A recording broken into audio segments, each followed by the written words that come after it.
Bien. Bonjour, merci. Merci pour l'invitation. Donc, on avait convenu d'un temps de présentation d'une demi-heure maximum, Maximum. maximum, et puis d'un temps d'échange ensuite. Alors, effectivement, je suis économiste de formation. Souvent, je me présente plutôt comme chercheur en sciences sociales, parce que je travaille sur les territoires, et si on veut comprendre ce qui se passe sur les territoires, il me semble qu'il faut croiser des compétences à la fois des économistes, des géographes, des sociologues, etc. J'ai la particularité aussi de faire beaucoup de recherches appliquées. Donc, en fait, j'essaie de combiner deux compétences, triturer les chiffres, les statistiques, parce que ça permet quand même d'identifier des tendances, mais aussi à la rencontre des acteurs sur les territoires, et notamment des entreprises.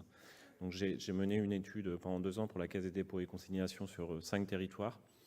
Belfort-Montbéliard, le Sillon-Lorrain, le plateau de Millevaches, Pau et Toulon. Et là, actuellement, je finalise une autre étude pour le Conseil régional de Nouvelle-Aquitaine, où on travaille sur 6 territoires, enfin 5 territoires dits fragiles. Ça a été un grand débat, une grande discussion avec les responsables de la région de Nouvelle-Aquitaine. À mon avis, je ne suis pas sûr que ça ait du sens de parler de territoires fragiles. Toujours est-il que c'est ce qui a été fait. Donc on a travaillé sur Libourne, Villeneuve-sur-Lot, Châtellerault, Sainte-Saint-Jean-d'Angély et Ussel. Et là, il y a un 6e territoire. Au départ, on devait aussi travailler sur Limoges. Limoges n'a pas voulu.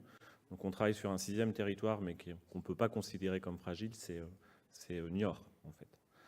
Alors, je n'ai jamais travaillé sur Marmande, mais j'ai un peu échangé avec... il y a quelques temps, j'avais été invité par le Forum urbain sur Bordeaux. J'avais échangé avec quelques personnes donc, de votre territoire. Et dans ce que j'ai entendu des propos introductifs, j'ai envie de dire que il me semble que la façon dont vous faites les choses est plutôt très bonne et plutôt rare. Donc on pourra y revenir éventuellement dans la discussion. Alors je vais fonctionner en 2 temps en fait. Dans les travaux, petite seconde de publicité, donc j'ai publié un ouvrage, c'est certain, parce que forcément je vais aller vite là, dans mon développement, comme je suis en temps limité. Pour ceux qui voudraient approfondir, un ouvrage qui s'intitule « Dynamique territoriale, éloge de la diversité ». L'enjeu, c'est ça, insister sur la diversité des territoires français et sur la richesse que constitue cette diversité. Et puis, donc si vous tapez ce titre-là sous Google, vous pourrez, c'est édité par un éditeur de Nouvelle-Aquitaine, les éditions Atlantiques, donc ça peut être commandé en ligne si vous le souhaitez. Et puis plus récemment, et c'est par ça que je vais commencer, on a coécrit un texte avec mon co-auteur préféré, Michel Grossetti, qui est sociologue à Toulouse, qu'on a intitulé « La mythologie CAM, comment s'en désintoxiquer ». Alors je vais vous expliquer. CAM, donc on a fait un peu de marketing, c'est un texte qui est à destination des élus, du grand public, on pourrait dire, qu'on a voulu le moins technique possible, et que vous trouverez gratuitement en tapant mythologie CAM sur Internet, vous le trouverez. Alors CAM, c'est quoi? C'est un acronyme.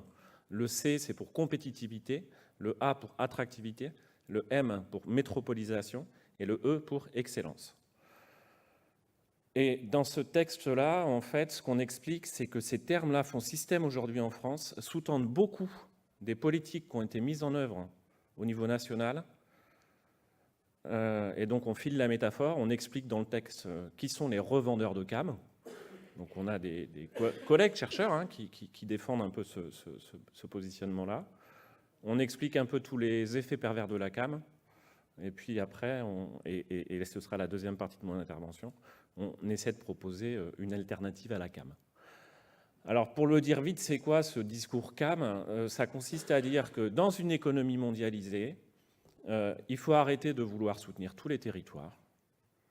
Il faut absolument mettre le paquet sur les territoires les plus performants. Vous avez ça écrit stricto sensu dans une note pour le Conseil d'analyse économique, donc un organisme important, placé auprès du gouvernement, qui fait du conseil pour la politique du gouvernement, coécrite par Philippe Askenazi et Philippe Martin en 2014 ou 2015.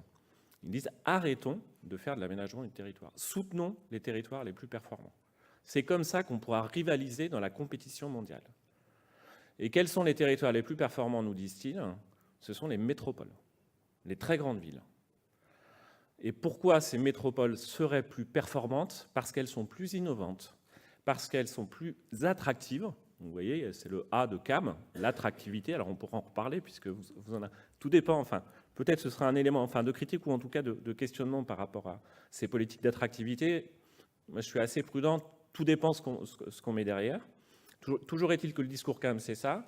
Dans la compétition mondiale, il faut être compétitif. Soutenons les meilleurs territoires, qui sont les métropoles, parce qu'elles sont attractives. Donc, mettons le paquet là-dessus et récompensons au sein de ces métropoles l'excellence. Soutenons les personnes excellentes. Alors forcément, ces collègues s'interrogent quand même sur les autres territoires. Quid des autres territoires? Alors là, on a, j'ai envie de dire, deux discours. Dans la note Askenazi-Martin, ce qu'ils expliquent, c'est pour les autres territoires, mettre le paquet sur les très grandes villes, ce n'est pas un problème, parce que ce faisant, on fera de la croissance économique, plus, on va créer plus de richesses. Comme la fiscalité est assise sur la capacité à créer des richesses, l'État va collecter plus d'impôts, et donc, ils l'écrivent comme ça, cela permettra de solvabiliser les transferts sociaux. En gros, on pourra dédommager les perdants. Et donc, le mot d'ordre, c'est essayons de faire en sorte que les jeunes aillent dans les métropoles, parce que c'est là que tout se passe. Et puis, pour ceux qui sont coincés dans la périphérie, on va leur verser, à la limite, du revenu universel, pourquoi pas, des prestations sociales, et puis voilà. Premier bouclage. Deuxième bouclage, ça consiste qui est proposé par d'autres collègues chercheurs, notamment, vous avez ça dans la note coécrite par Laurent Davzy et Thierry Pêche pour Terra Nova, un think tank proche du PS en fait, une note qui a beaucoup diffusé. Laurent Davzy, je pense que c'est le chercheur le plus lu dans les collectivités territoriales. Donc c'est même issu d'un travail précédent qu'il avait fait avec Magali Talandier. Ça consiste à dire, oui, l'avenir, ce sont les métropoles, pour ce qui est de l'économie mondialisée. Et les autres territoires, le coup qu'ils ont à jouer, c'est de se positionner sur ce qu'on appelle l'économie présentielle ou résidentielle. Pour le dire vite, je caricature à peine parce que c'est presque dit comme ça dans une note plus récente de Jean Viard pour la Fondation Jean Jaurès. Pour le dire vite, l'élite métropolitaine a besoin le week-end d'aller se reposer à la campagne, de partir en vacances, et puis lors du passage à la retraite, ils préfèrent aller habiter hors métropole. Donc, autre territoire hors métropole, positionnez-vous sur cette économie résidentielle présentielle. Donc la CAM, c'est ça. Alors il y a un troisième chercheur qui a un positionnement un peu différent, qui est très médiatisé en ce moment, c'est Christophe Guilluy. Je ne sais pas si certains en ont entendu parler ou l'ont vu interroger. Ce que je dis, moi, c'est qu'en fait, il porte le même discours, mais il regarde le côté obscur de la force, on va dire. C'est-à-dire que Christophe Guilluy, si vous ne l'avez pas écouté, c'est quand même lui qui a inventé le concept de France périphérique. Et dans ses ouvrages, ce qu'il explique, c'est oui, l'avenir de l'économie mondialisée est dans les métropoles. C'est là que tout se passe. Le problème, c'est que ça fait qu'on a des gens qui se désespèrent, non pas dans les villes, mais en dehors des villes, dans les espaces ruraux, dans les territoires ruraux, des gens qui n'ont plus rien à faire, c'est plus là que ça se passe. Et donc, il faut s'occuper d'eux. Et parce que sinon, ça va voter extrême et ça délite un peu ça désespère la population hors métropole. Bon, dans le travail qu'on a fait, notamment dans ce texte sur la mythologie CAM, toute la première partie de notre texte, et je vais le résumer rapidement, ça consiste à dire, ok, on a ce discours-là, mais est-ce que ce discours résiste à l'épreuve des faits? Est-ce que ça tient la route empiriquement? Et tous les éléments empiriques qu'on a pu collecter, la réponse est non, pas du tout. Ça ne tient pas du tout la route. Alors, je ne vais pas passer en revue sur tous les aspects, sur tous les termes, parce qu'on développe sur la compétitivité, l'attractivité, la métropolisation, l'excellence. Je vais me concentrer sur la question de la métropolisation. Est-ce que les territoires les plus dynamiques en France, ce sont les métropoles? Alors déjà, il y a un premier problème sémantique. Qu'est-ce qu'une métropole? Ça commence quand, ça finit quand? Pour certains, il n'y a qu'une métropole en France, c'est Paris. Pour d'autres, c'est 5, même dans les études de ces chercheurs que je viens de citer. Pour certains, c'est 5, 6, 10 grandes villes. Pour d'autres, c'est Guilluy, dans ses travaux, il travaille sur les 25 plus grandes villes. France Stratégie, alors dans certains documents, il travaille sur 16 villes, dans d'autres sur 12. Mais on n'a pas de définition claire de ce que c'est qu'une métropole. Donc déjà, il y a ce premier problème-là. Deuxième problème, la métropole, quand nous, on travaille dessus, il faut faire attention, ce n'est pas nécessairement les métropoles que le législateur a instituées. On pourrait prendre ces 22-là, mais est-ce que Tours, Orléans sont des métropoles, au sens du géographe ou de l'économiste? Bof. Alors, C'est quoi une métropole? On n'a pas de définition d'entité statistique claire. En fait, quand même, l'idée derrière, c'est de dire c'est des grandes villes. Et donc, l'idée derrière les métropoles sont plus performantes, c'est cette idée, effectivement, big is beautiful. C'est plus on est grand, plus on est performant. Et à la limite, c'est le même argument qu'on a, ce qu'on appelle cet effet masse critique, c'est le même argument qu'on a eu quand le gouvernement a décidé de fusionner les régions. On a des trop petites régions. Fusionnons pour avoir des régions grandes comme en Allemagne, ce qui est très faux empiriquement, mais enfin bon, là j'aurai sans doute pas le temps de l'évoquer. C'est le même argument qu'on a en matière de politique d'enseignement supérieur et de recherche. On a trop d'universités, des trop petites universités, fusionnons les universités. Donc à chaque fois, on a cet argument masse critique. Et dans les trois cas, en fait, il ne tient pas la route. Alors je vais me concentrer sur la question métropolisation. Pourquoi je dis qu'il ne tient pas la route? On a brassé des statistiques sur l'ensemble de l'emploi, sur le sous-ensemble de l'emploi privé, sur différentes périodes assez longues, disons années 90 à aujourd'hui, avant crise, après crise, pour voir si on avait un lien statistiquement significatif entre la taille des territoires et leur croissance. Est-ce que plus on est grand, plus on crée de l'emploi? À des échelles assez fines, le seul indicateur pertinent qu'on peut mobiliser, c'est la capacité à créer de l'emploi. On n'a pas la valeur ajoutée, on n'a pas de choses comme ça.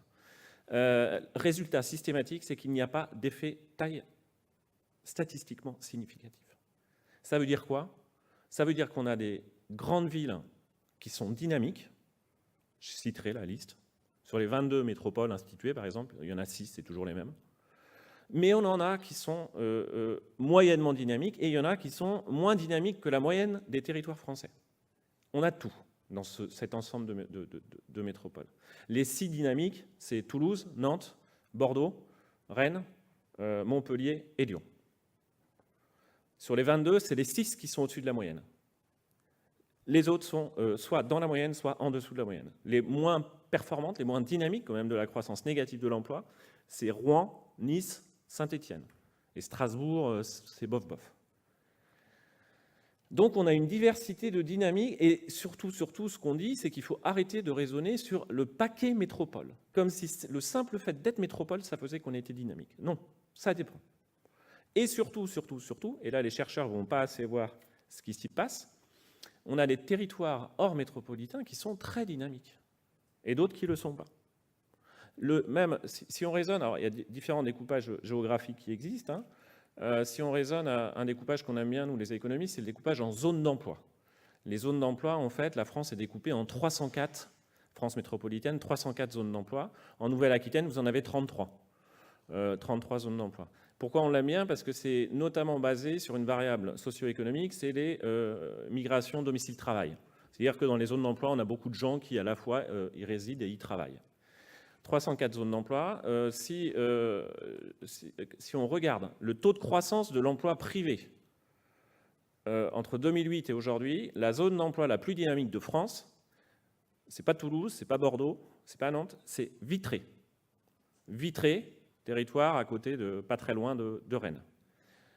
Vire aussi, territoire très dynamique. Figeac, Issoire, tous ces territoires-là sont très dynamiques et plus dynamiques que les plus dynamiques des métropoles. En fait, ce qu'on observe, c'est qu'on a une diversité de trajectoires, de dynamiques, qui n'est pas liée à la taille des territoires. Et si vous regardez la carte de France pour voir quels sont les territoires dynamiques, ce qu'on a, ce n'est pas une opposition entre les grandes villes et les petites villes, c'est une opposition entre la partie ouest et sud de la France, qui vont bien, et un grand quart nord-est qui va mal. On a des dynamiques macro-régionales, c'est ça en fait qui compte. Et dans la partie ouest, j'ai envie de dire, on a à la fois des grandes villes, des villes moyennes, des petites villes et certains territoires ruraux qui vont très bien, et d'autres qui vont moins bien. Mais c'est vraiment ce constat empirique-là que l'on observe.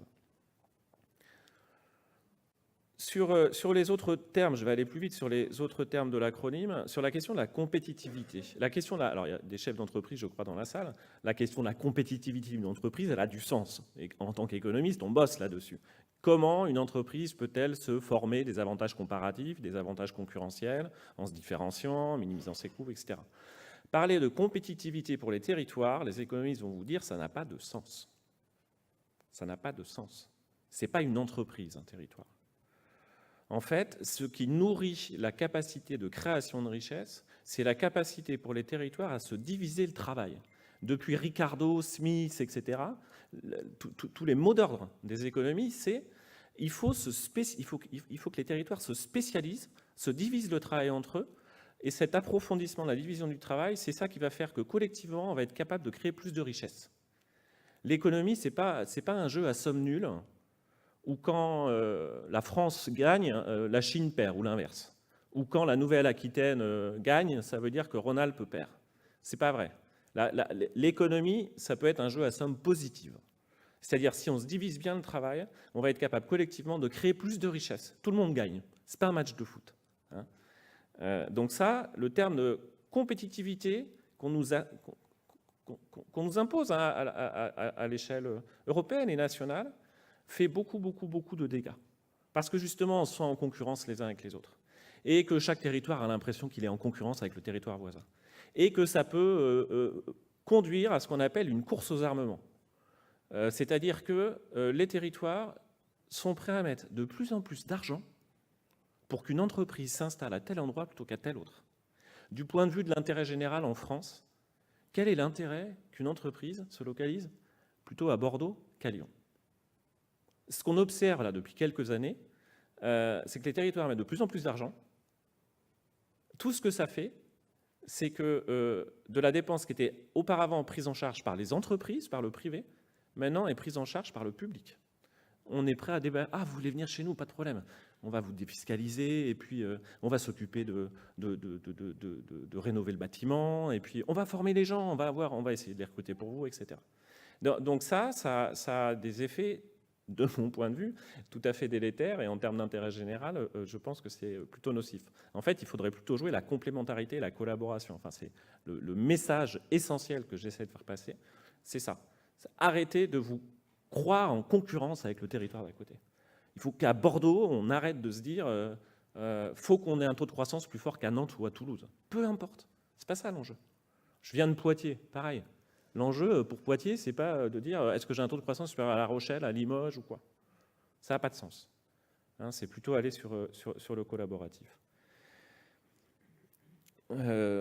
Sur l'attractivité, je vais en dire deux mots, peut-être on pourrait y revenir dans le débat. Ce qu'on explique quand même, alors encore une fois, tout dépend de ce qu'on met derrière. On surestime beaucoup la mobilité des gens.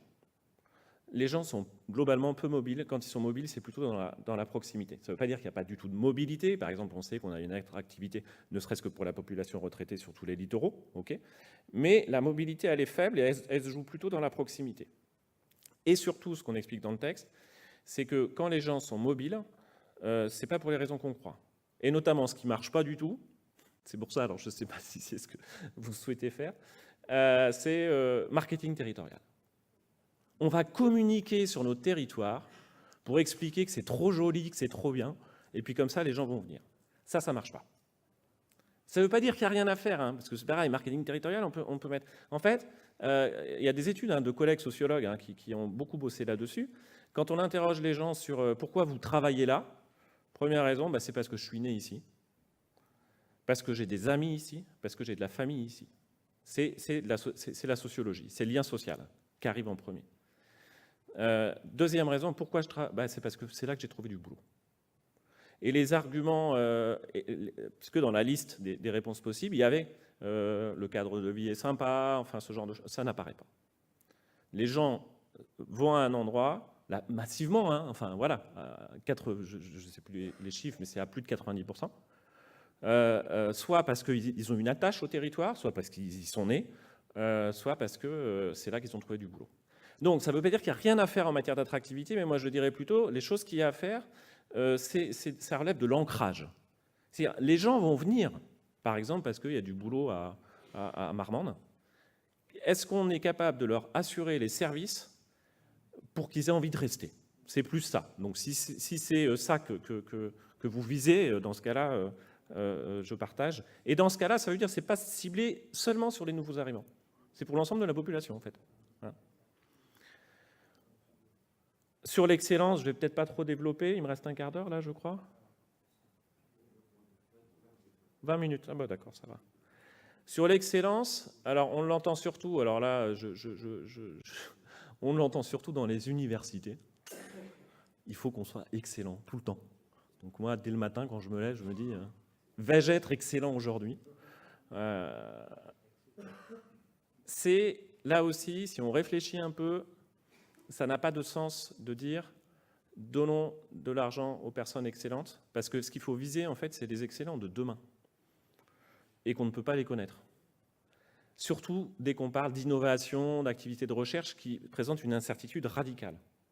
On ne peut pas connaître qui vont être les talents de demain, les excellents de demain.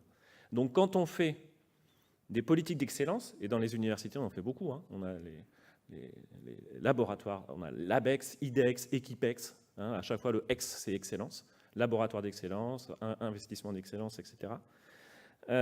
En fait, tout ce qu'on fait, quand on met le paquet sur des personnes dites excellentes, c'est qu'on récompense le passé.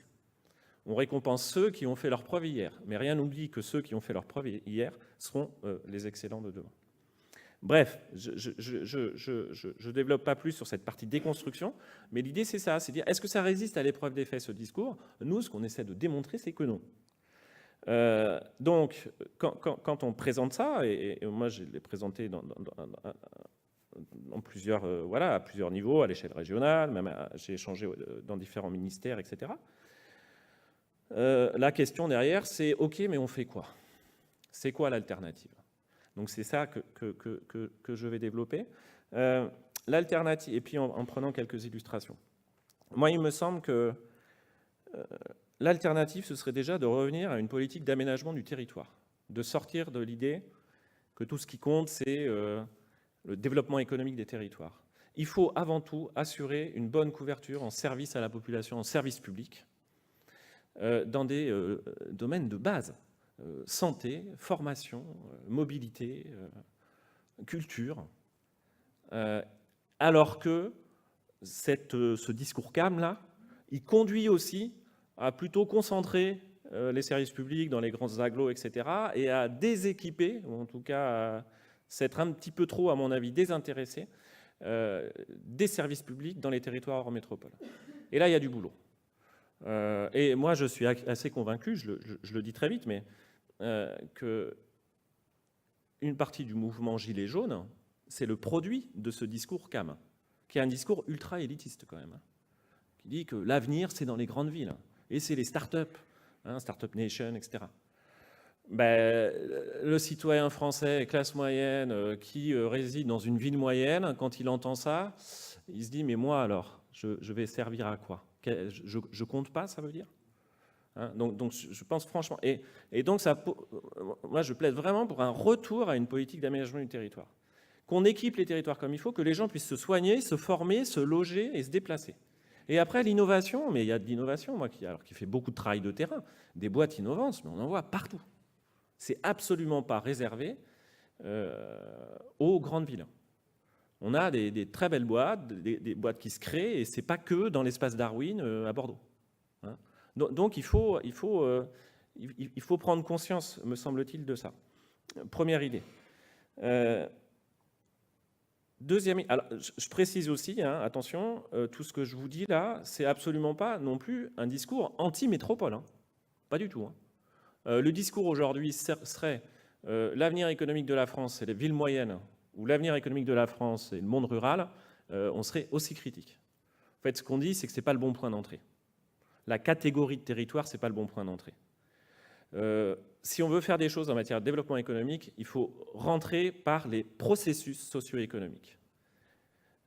On a travaillé par exemple sur le plateau de Millevaches, on ne s'est pas dit « oh là là, mon Dieu, c'est un territoire rural, de toute façon… » Non, on s'est dit « bon, c'est quoi les activités économiques qu'il y a ?» Ah bah tiens, il y a de l'agriculture. C'est quoi le positionnement des agriculteurs ? Ah bah c'est beaucoup des éleveurs de broutards. Ils élèvent des broutards, 60% je crois, c'est élevage de broutards. C'est quoi leur positionnement stratégique à ces éleveurs ?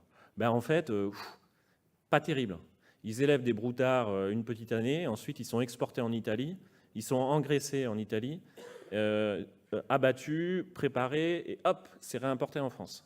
Donc en termes de positionnement stratégique, c'est positionnement en coût, très peu de valeur ajoutée créée sur le territoire. Donc on continue. Ah bon, mais y aurait-il pas mieux à faire? Est-ce qu'il n'y aurait pas... Surtout que la concurrence est violente, là. Effectivement, elle est mondiale, la concurrence. C'est le veau, à l'époque, quand on a fait l'étude, c'était 1 000 € la tête sur le plateau de Millevaches.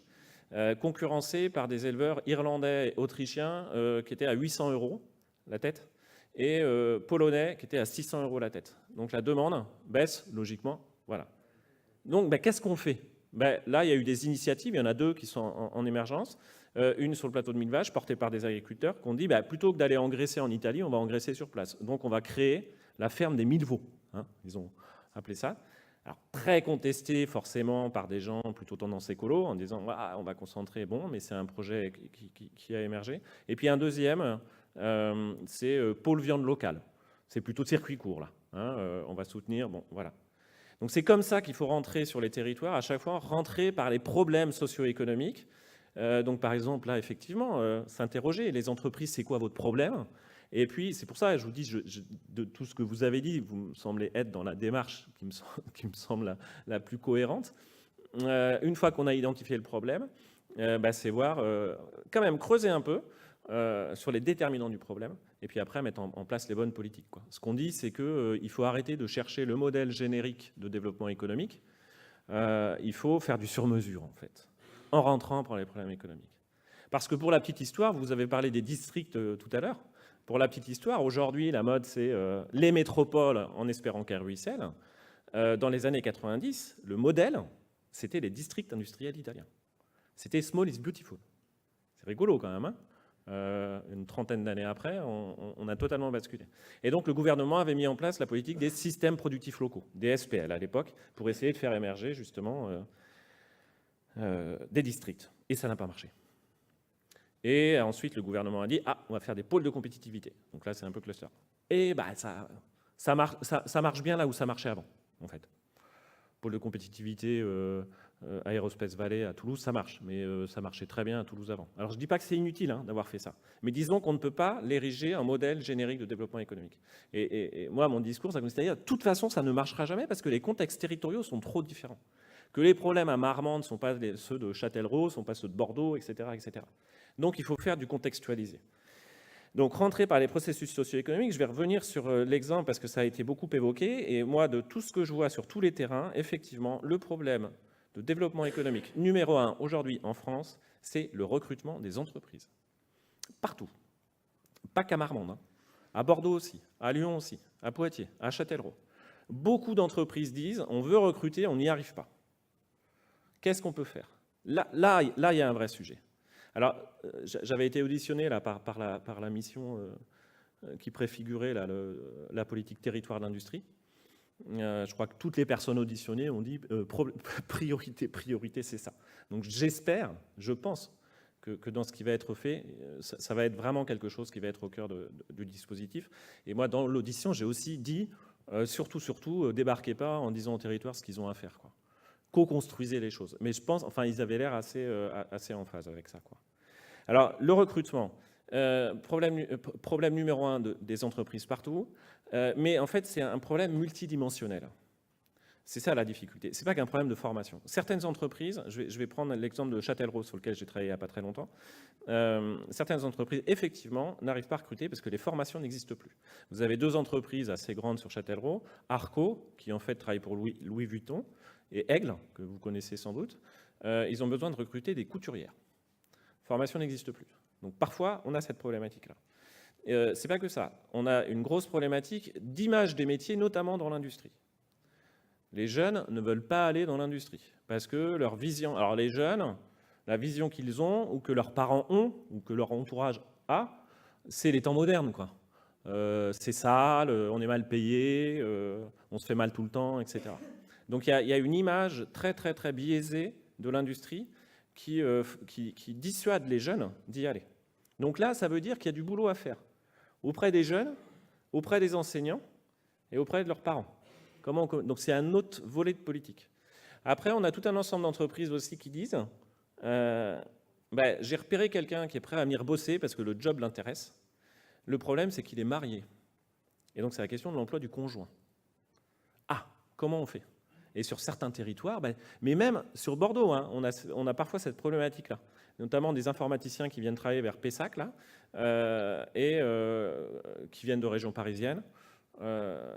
L'épouse, c'est souvent comme ça, de ce qu'on m'a expliqué, travailler plutôt juriste dans une entreprise Île-de-France, et elle ne trouve pas de boulot sur place. Donc, bon. Et dans des territoires plus périphériques, ou disons avec moins d'accessibilité ou de plus petite taille, là on a cette vraie question de l'emploi du conjoint.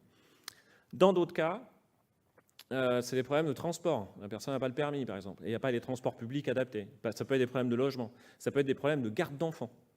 Il n'y a pas de crèche ou quoi, enfin, donc je ne peux pas prendre le boulot, surtout si je suis horaire décalé ou des choses comme ça. Donc vous voyez, c'est multidimensionnel. Et donc la réponse, alors déjà, il faut sur le territoire identifier quels sont les...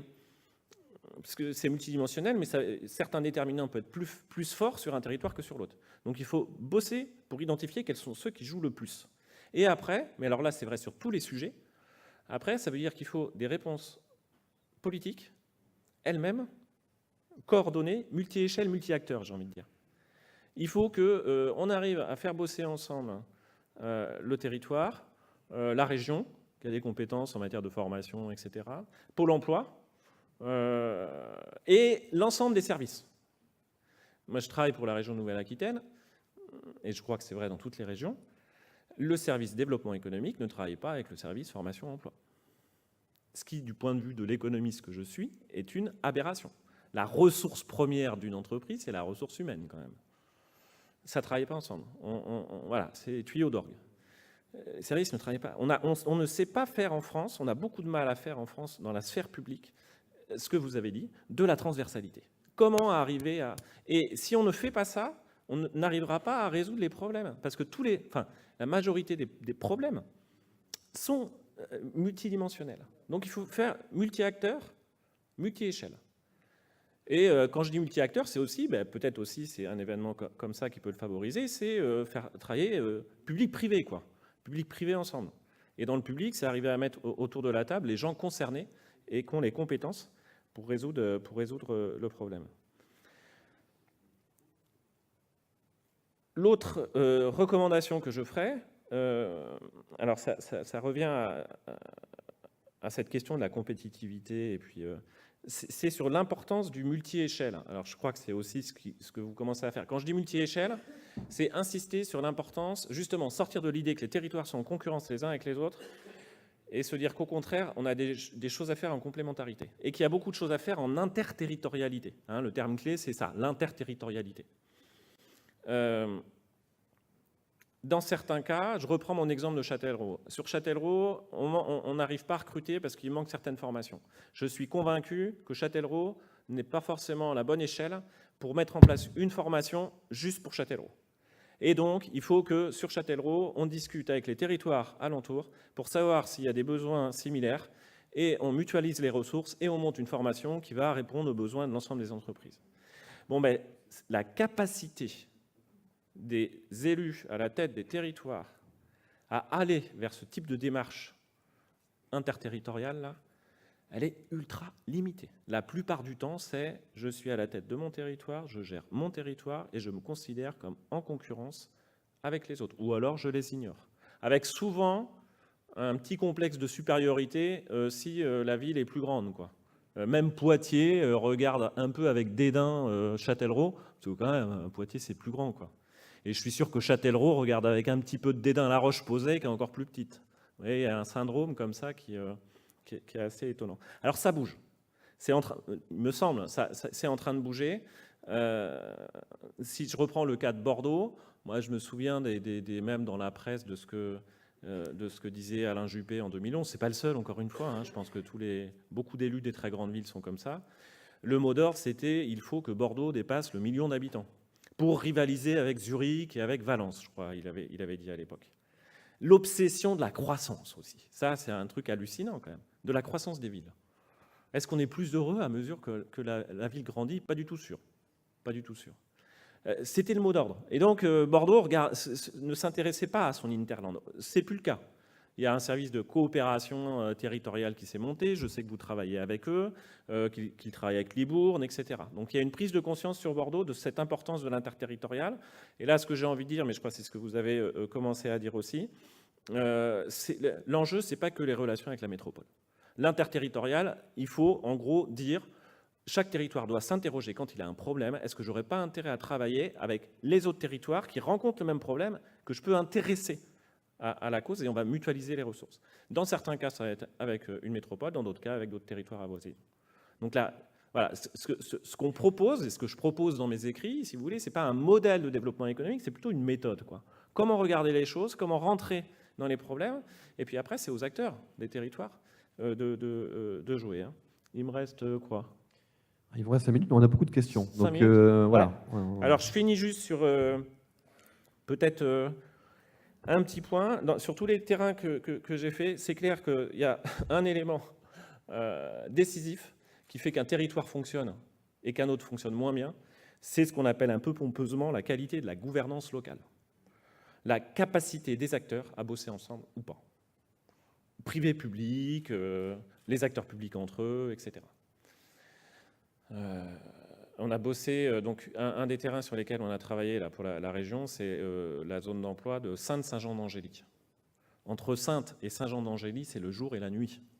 Sur Sainte, le maire est fâché avec le président d'Aglo. Je pourrais même vous raconter pourquoi, c'est bref, mais je ne le ferai pas. Donc, rien ne se fait. Zéro projet, rien ne se fait. Saint-Jean-d'Angély, maire dynamique, alors en plus, effectivement, elle est VP à la région Nouvelle-Aquitaine, donc ça peut aussi aider, mais ils ont réussi à se rassembler, ils ont développé l'intercommunalité, ils ont rassemblé 7 EPCI, ils ont une stratégie super claire de développement et c'est en train de prendre. Alors que Saint-Jean-d'Angély partait de plus loin. Donc, qualité de la gouvernance locale. Et pour finir, un dernier petit mot sur ça aussi, c'est des discussions que j'ai eues notamment avec le ministère de la Cohésion des Territoires et le CGET sur qu'est-ce que peut faire l'État ou qu'est-ce que peuvent faire les régions en matière de développement des territoires s'il n'y a pas de modèle. Moi, ce que je leur dis, c'est il faut que vous donniez à voir ce qui s'invente sur les territoires. Et il faut aller vraiment vers des démarches d'expérimentation, mais surtout, ne pas dire on va expérimenter et si ça marche, généralisons. Non. Expérimentons, laissons l'opportunité au territoire d'expérimenter. Dans ce qui marche, donnons ça à voir à l'ensemble des territoires qui pourront dire « Ah, ça a été expérimenté à tel endroit, ça me semble cohérent avec ma problématique et avec mon contexte, donc j'aimerais avoir une espèce de droit d'option pour moi aussi faire cette politique chez moi. » C'est une autre façon de fabriquer de la politique publique, en fait. On expérimente, on donne à voir, et ensuite, aux acteurs des territoires de se saisir des politiques adaptées à leur contexte. Ça me semblerait, en tout cas... alors, tout ça, hein, c'est pas simple. Tout ce que j'ai dit, et si ça se fait pas, ou difficilement, c'est que c'est pas simple. Pourquoi ça collabore pas toujours entre institutions ? Parce qu'il y a des enjeux de pouvoir. Et que éviter ça, c'est pas toujours possible. Hein. Mais ça me semble être le chemin assez incontournable si on veut arriver à un développement équilibré et un peu harmonieux de notre pays et de l'ensemble de ces territoires. Voilà, je vous remercie, j'arrête. Vous allez rester quelques minutes avec nous, hein, Olivier. On peut l'applaudir, Olivier Bouba-Olga. Il pourrait parler encore pendant 2 heures, hein, mais il sera là après. Il vous reviendra aussi pour faire un mot de conclusion, et puis vous resterez avec quelques minutes avec nous après, si on veut discuter avec vous. Mais on a des questions hein, qui vous sont adressées. Vous pouvez les envoyer bien sûr par téléphone. Il y a des micros qui sont présents aussi pour ceux qui veulent intervenir directement dans la salle. Connaissez-vous donc des expériences réussies pour améliorer la couverture médicale dans les villes moyennes ? Alors, je n'ai pas travaillé sur ce sujet-là. J'ai vu passer très vite des choses plutôt intéressantes. Je sais là aussi, c'est pour ça quand on va sur les territoires, on s'aperçoit que ça se bouge à plein d'endroits quand même. Hein. Les gens essaient d'innover, d'apporter des réponses. Alors, je ne pourrais pas apporter une réponse, y compris dans la Creuse, il me semble. Alors, couverture médicale, c'est notamment problématique, comment on va faire pour attirer médecins, infirmiers, etc. Alors, j'ai juste vu passer ça, je ne me souviens plus exactement de ce qu'ils ont fait, mais en tout cas, ils ont mis en œuvre toute une démarche qui a abouti. Ils ont réussi à attirer 2 ou 3 médecins alors qu'il n'y en avait plus, etc. Donc là, c'est pour ça que je vous dis, importance de donner à voir tout ce qui s'invente partout pour que les territoires où on rencontre le problème puissent s'en inspirer. Hein. Sur la couverture Internet, c'est clair, la couverture numérique, c'est indispensable. Il y a des petites cartes qui sont sorties, là, il y a 3-4 jours, de l'AFP, là, sur les zones blanches en France, mais sur différents équipements, quoi. Bon, sur le numérique, ça avance quand même. Il y a encore des territoires qui sont moins bien équipés ou qui ne sont pas équipés avec un débit suffisant. Ça va devenir, enfin, évidemment, c'est déjà aujourd'hui indispensable. Et ça peut être aussi un levier de développement pour des territoires un peu enclavés, territoires ruraux, etc., pour éventuellement favoriser le télétravail, favoriser la télémédecine, consultation à distance, etc., etc. Pour ça, il faut équipement numérique. Donc là, quand je disais il faut revenir à une politique d'aménagement du territoire, c'est aussi ça, quoi. L'État et les régions doivent se charger d'équiper le plus vite possible tous les territoires. Pour revenir sur la santé, quand je dis il faut revenir à une politique d'aménagement du territoire, on sait aussi qu'on ne va pas pouvoir créer un hôpital dans toutes les villes. Hein. Donc ça veut dire s'interroger sur quels sont les besoins des populations et comment on innove pour rendre ces services à la population. Et voilà, et santé, ça peut être aussi, on va créer une maison de santé, on va, etc. Parce que aussi, les jeunes médecins, ils n'ont plus envie de faire 80 heures par semaine. Enfin bon, bref, c'est réfléchir un peu comme ça. Avez-vous rencontré des élus attentifs alors, attentifs dans le sens adhérents? Sensibles, oui, sûrement, peut-être. Ouais. Oui, il y en a. À qui ça parle, peut-être. Oui, il y en a quand même. Ça logiquement, ça parle avant tout aux maires des très grandes villes. Si on leur dit qu'ils sont l'avenir, trop bien. Celui qui a été le plus loin, peut-être, c'est, je pense, enfin, mon sentiment, hein, ça a été Gérard Collomb, hein, qui a beaucoup bossé avec Laurent Davzy. Laurent Davzy qui porte aussi ce discours-là. Gérard Collomb, il y a quelques années, c'était, bon, de toute façon, le développement de Rhône-Alpes, c'est Lyon, quoi. Hein. Après, au-delà des élus, quand on regarde les institutions, l'institution qui a eu ce discours-là, très fort, sur la métropolisation, c'est France Stratégie. À l'époque où France Stratégie était pilotée par Jean Pisani-Ferry, ils ont sorti plusieurs notes sur la métropolisation, avenir incontournable de la France. Depuis qu'ils ont changé, là j'ai rencontré le successeur de Jean Pisani-Ferry, bon, ils ont dit bon, on va arrêter avec ça, ok. Moi ils m'avaient auditionné, ils ont auditionné pas mal de collègues, on leur disait mais vous plantez. En fait, même l'INSEE se plante parfois dans les... Je peux vous dire très vite l'erreur que font ces collègues-là. C'est qu'ils raisonnent par paquet de territoires. Donc, ils prennent le paquet des métropoles. Mettons les 22 métropoles instituées par la loi, disons ça. Et ils vont calculer le taux de croissance annuel moyen de l'emploi pour ce paquet. Et puis, ils vont faire après pareil pour le paquet des villes, des villes moyennes et puis des petites villes. Quand on fait ça, effectivement, ce qu'on remarque, c'est que le paquet des métropoles a un taux de croissance supérieur aux autres paquets de territoires. Et donc, ils en déduisent, de ce fait, c'est que les métropoles ont un avantage économique sur... Et nous, ce qu'on leur dit, mais il faut traiter les données individuelles. Cette moyenne du paquet métropole supérieure à la moyenne France, elle est tirée par les 6 grandes villes dont je vous ai parlé. Et il y en a qui sont en dessous de la moyenne. Donc on ne peut pas faire des paquets, ce n'est pas un paquet homogène, quoi. Et donc l'erreur qu'ils font, statistiquement, techniquement, quoi, c'est de raisonner par paquet. On a beaucoup de témoignages. Donc, bon, le premier, c'est, voilà, demandons-nous plutôt quelle collaboration et coopération nous souhaitons au niveau local. L'État n'est pas le seul fautif. Nous sommes tous co-responsables de l'intérêt général de notre territoire. On est, je pense, tous d'accord là-dessus. La deuxième est intéressante aussi. Faut-il conclure que les multistrates territoriales, le millefeuille, hein, pour faire simple, communes, agglo, départements, régions, sont finalement un frein au développement économique d'un territoire? Sur le premier point quand même, sur collaboration, coopération, ça dépend de ce qu'on est capable de faire. Les responsabilités sont partagées, c'est clair, hein, que parfois ça ne marche pas sur un territoire. J'ai évoqué le cas de Saintes, parce que les gens n'arrivent pas à bosser ensemble, etc. Hein, c'est pas du tout pour stigmatiser un acteur. Souvent, c'est des problèmes d'ego ou d'autres problèmes. Mais donc sur les peut-être le millefeuille, voilà. Ouais, bon, c'est très français peut-être aussi. Ouais, on revient toujours à la question du millefeuille. Alors bon, moi je pense qu'en fait, on est trop obsédé en France par la question du bon périmètre pertinent. On est toujours obsédé par ça. Le débat sur fusion des régions, ça a été ça. C'est quoi le bon périmètre? Et en fait, c'est une mauvaise question. C'est une mauvaise question parce que le périmètre d'action pertinent dépend du sujet à traiter. Pour certains sujets, je ne sais pas, Marmande, sans doute, a intérêt à travailler avec, effectivement, Bordeaux, on va dire. Sur d'autres sujets, avec d'autres territoires, etc. Donc, au-delà de ce millefeuille, comme on dit, bon, qu'on a essayé quand même un peu de simplifier, mais enfin, qui reste un peu complexe, je crois que le mot d'ordre, c'est pas quel est le bon périmètre, c'est comment favoriser les collaborations. Comment aller sur un fonctionnement en réseau, quoi, en réseau, et faire bosser ensemble régions, départements, agglos, communes, etc. Donc, ce n'est pas nécessairement un frein si les gens arrivent à bosser ensemble et passent à des logiques collaboratives. Voilà, une dernière... Oui, Monsieur Benquet, bien sûr, vous pouvez réagir. Hein. Les micros sont aussi disponibles, n'hésitez pas. Hein. C'est interactif, on l'a dit. Alors, je vais vous passer mon micro, il faut l'allumer. Tenez, prenez le mien en attendant. Oui, alors nous avons une manière un peu particulière de travailler sur ce territoire avec les autres intercommunalités. Nous avons défini effectivement des lieux d'échange de travail, enfin des secteurs d'échange de travail. Par exemple, avec une intercommunalité qui est celle de Confluent, nous travaillons sur les inondations parce que c'est une problématique commune. Sur le nord et le sud, c'est-à-dire sur le Duracois, le Lausunais, le secteur de Casteljaloux, nous travaillons avec eux sur le plan du touristique.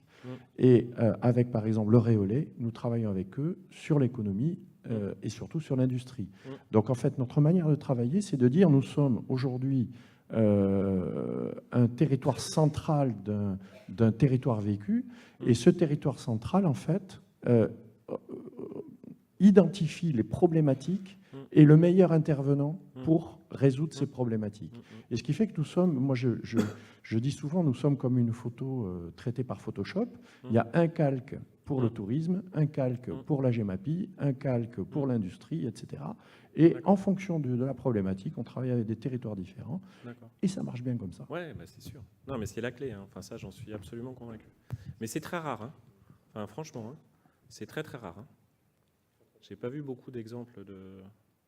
Un peu dans le nord de Sèvres, qui a un territoire qui marche très bien. Le nord de Sèvres, en fait, c'est la Vendée historique. Hein. Ils ont un taux de chômage très très faible. Il y a plein de boîtes, ça bosse bien, et ils sont plutôt dans ces logiques-là. Mais c'est plutôt rare. Ouais. Allez, une dernière question, parce qu'après on a les tables rondes aussi. Hein. Il y a du rythme, on l'avait dit. Programme chargé, riche et varié cet après-midi. Comment aménager son territoire avec des ressources en berne, c'est la baisse des dotations hein, notamment, et pour de futurs habitants qui ne sont pas encore là pour consommer et assurer une viabilité immédiate aux équipements. C'est vrai que quand on est entre deux eaux, voilà, et comment faire? Bah, il y a la question forcément de la dépense publique, enfin de la ressource publique nécessaire pour équiper les territoires, etc. Moi, je suis assez convaincu qu'il y a des possibilités de redéploiement. Parce qu'il y a certaines dépenses qui, à mon avis, ne sont pas très utiles. Quand tout à l'heure, j'évoquais le marketing territorial, on va faire une campagne de pub dans le métro parisien pour faire venir les gens, à mon avis, ça, c'est la dépense inutile. Non, mais Nancy l'a fait il n'y a pas longtemps. Enfin bon, à mon avis, c'est d'autres dépenses inutiles. Je vais prendre, alors je ne sais pas si c'est le cas chez... Moi, j'en suis convaincu. J'ai dit ça, je prends l'exemple de Poitiers. Poitiers est une ville qui maintenant est reliée à Bordeaux en TGV en 1 heure, qui est reliée à Paris en 1h30. Qui est sur l'autoroute A10. Donc, pas du tout enclavé. Hein. Poitiers a un aéroport, avec quelques vols low cost, qu'empruntent pour une bonne partie des retraités britanniques qui ont leur maison dans le sud de Vienne, etc. Chaque année, la ville de Poitiers verse 700 000 euros, chaque année, hein, 700 000 euros pour cofinancer cet aéroport. Le département de la Vienne verse 700 000 euros. La CCI verse 700 000 euros.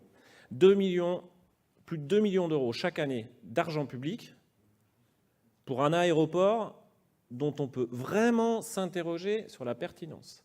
Et donc moi, si j'étais maire de Poitiers, ce serait on arrête les bêtises, cet argent on le récupère, parce qu'à Poitiers notamment, on a un service de bus qui pourrait être vraiment amélioré pour favoriser la circulation des gens dans la ville, et donc réduire l'usage de l'automobile. Et puis qu'il y a beaucoup de gens qui habitent à Poitiers et bossent à Châtellerault et l'inverse, et que ça permettrait, par exemple, de cofinancer un meilleur cadencement des trains pour avoir plus... Voilà, voilà. Donc, il me semble qu'à chaque fois, c'est ça, il faut toujours s'interroger. Hein. C'est sûr qu'il n'y a pas de repas gratuit, comme on dit.